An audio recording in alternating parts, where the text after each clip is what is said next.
ഇതാണ് കേട്ടോ ഞാൻ ലാസ്റ്റ് വീഡിയോയിൽ പറഞ്ഞ രണ്ടാൾക്കാർ, ശ്രുതി ചേച്ചിയും വിഷ്ണു ചേട്ടനും.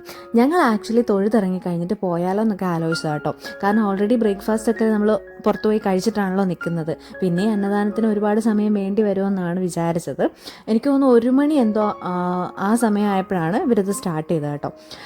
പക്ഷെ നമുക്ക് ഈ നേർച്ച കഴിക്കണം എന്നുള്ള ഒരു നിയോഗം ഉണ്ടായിരിക്കണം. എന്തായാലും നമ്മൾ ലാസ്റ്റ് കഴിക്കാൻ തന്നെ തീരുമാനിച്ചു കേട്ടോ. അന്ന് അവിടെ തരുൺമൂർത്തിയുടെ വഴിപാടായിരുന്നു. അതുകൊണ്ടാണ് ഈ ശ്രുതി ചേച്ചിയൊക്കെ ഇവിടെ വന്നിട്ടുള്ളത് കേട്ടോ. പിന്നെ അന്ന് വോട്ടിംഗ് ഉള്ള ദിവസം കൂടെ ആയിരുന്നു. സോ എല്ലാവരും നാട്ടിൽ വരുന്ന സമയമാണല്ലോ. പിന്നെ എനിക്ക് പൊതുവേ താഴെ ഇരുന്ന് ഭക്ഷണം കഴിക്കാനായിരുന്നു കേട്ടോ ആഗ്രഹം. ആദ്യം ക്യൂവിൽ നിന്ന് കയറുന്നവർക്ക് സീറ്റൊക്കെ കിട്ടും. പക്ഷേ ഞാൻ ആഗ്രഹിച്ച പോലെ താഴെ തന്നെ ഇരുന്ന് കഴിക്കാൻ പറ്റും കേട്ടോ. എന്തൊക്കെ പറഞ്ഞാലും നമ്മൾ ഈ ശമ്പളക്കൊടുക്കൊക്കെ ഇട്ടിരുന്നിട്ട് ഇലയിൽ കഴിക്കുന്നതിനൊരു പ്രത്യേക സ്വാദ് തന്നെയാണ് അല്ലേ. ഒരുപാട് ആളുകൾ ഉണ്ടായിരുന്നു കേട്ടോ. അങ്ങനെ പായസമൊക്കെ കുടിച്ചിട്ട് ഉഷാറായിട്ട് അതും അങ്ങോട്ടങ്ങ് കഴിഞ്ഞു. പിന്നെ ദേ ശ്രുതി ചേച്ചി ഞാൻ ആദ്യമായിട്ടാണ് നേരിട്ട് കാണുന്നത് കേട്ടോ. ശ്രുതി സിത്താര എല്ലാവർക്കും തന്നെ അറിയാമായിരിക്കുമല്ലോ. ഒത്തിരി വീഡിയോസിലൊക്കെ ഇതിന് മുൻപ് ഞാൻ കണ്ടിട്ടൊക്കെ ഉണ്ട് സോഷ്യൽ മീഡിയയിൽ.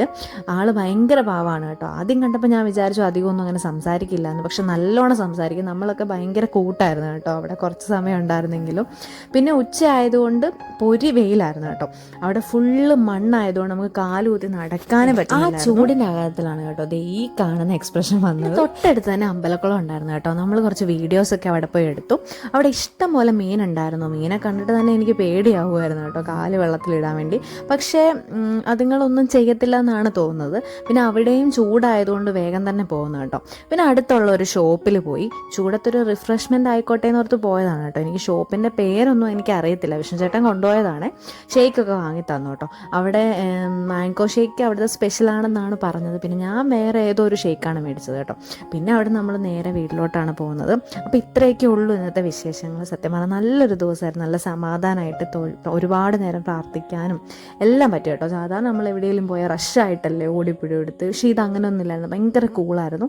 നല്ല പീസ്ഫുള്ളായിരുന്നു. അപ്പോൾ ഇത്രയൊക്കെ ഉള്ളൂ. ടാറ്റാ ബേബി. പിന്നെ കാണാം.